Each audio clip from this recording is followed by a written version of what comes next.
జై వాసవి స్వాతంత్ర దినోత్సవ శుభాకాంక్షలు.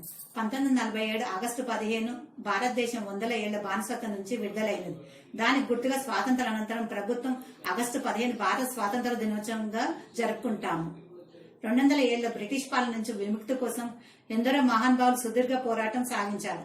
అందుకే ఆగస్టు 15 భారత చరిత్రలో చిరస్మరణీయంగా రోజుగా నిలిచిపోయింది. ఆగస్టు 15వ తేదీన స్వాతంత్ర దినోత్సవం జరుపుకోవాలని ఆఖరి British India viceroy lord mount Batten మన పెద్దలకు సూచించారు.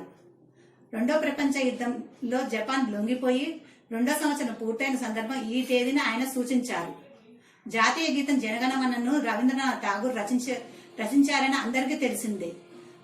జాతీయ గేయం వందే మాతరం బంకించంద్ర చటర్జీ రచించారు. భారత స్వాతంత్ర ఉద్యమంలో 1857లోనే ప్రారంభమైంది. మంగల్ పాండే నాయకత్వంలో తొలి సిపాయి తిరుగుబాటు జరిగింది. ఈ తిరుగుబాటు తర్వాత బ్రిటిష్ పాలకులకు వ్యతిరేకంగా ఝాన్సీ లక్ష్మీబాయి, తాతా తోపే, బహదూర్ షా జఫర్, నానా సాహెబ్ పోరాటాలు చేశారు. జాతీయ గీతాన్ని వందే మాతరం బదులు జనగణమనగా తీసుకున్నారు. జై హింద్.